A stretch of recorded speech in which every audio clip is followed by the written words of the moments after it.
morning, sixth graders. It's week 2 of distance learning, and I'm back to read you the passages from our next 2 worksheets.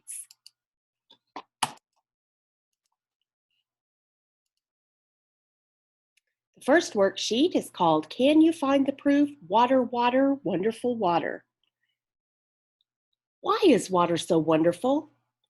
All plants and animals need water to live. We get our food energy from different places, but we all need water.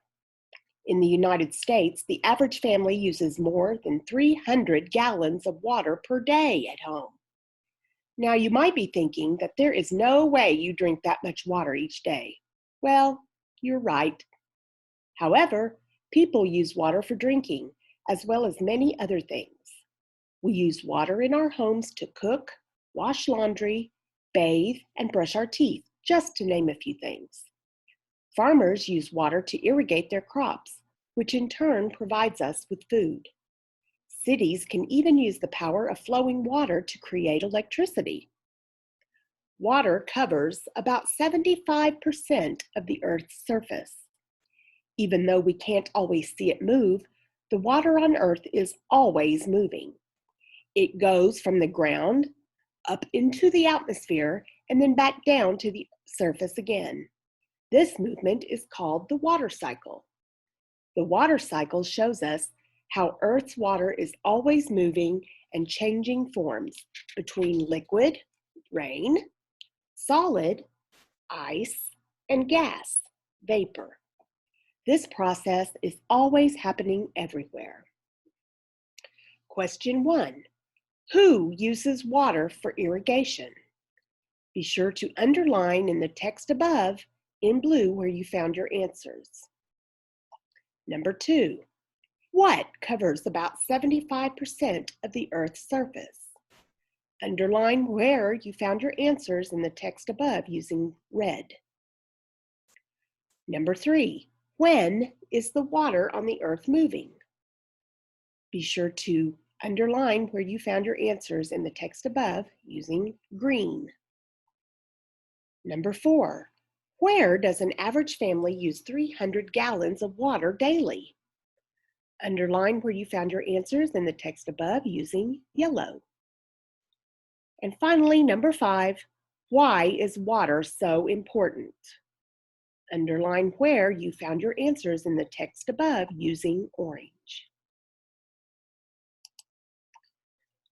All right, next worksheet is called Exploring the Everglades. The Everglades is a huge marsh or wetland that covers a lot of southern Florida. The Everglades National Park, established in 1947 by President Truman, covers the bottom portion of this big marsh. The Everglades is nicknamed the River of Grass. It is home to an unusual plant called sawgrass. In some areas, you can barely see the water because the sawgrass is so thick. Many species of birds and animals live in the Everglades. These include herons, egrets, alligators, snakes, and turtles. Small islands there are home to animals such as deer, wildcats, bears, and many reptiles. The park is also home to many endangered species, like the Florida panther. The Everglades is the only place where the American crocodile and the American alligator exist side by side. Today, the Everglades is only half its original size. In the past, people drained parts of it to create farmland. They also built levees, a type of wall, to prevent flooding in the area. We now have laws to protect the Everglades from further damage by people. All right, question 1. Underline where you found your answers in the text above using blue for question 1. Who established the official Everglades National Park? Question 2. Be sure to underline where you found your answers in the text up here using red. What is a nickname for the Everglades? Question 3. Underline where you found your answers in the text up here using green for question 3. When was the official Everglades National Park established? Question 4. Underline where you found your answers up here using yellow for question 4. Where is the Everglades National Park located? And for question 5, be sure to underline up here in orange where you found your answers to this question. Why is the Everglades only half its original size today?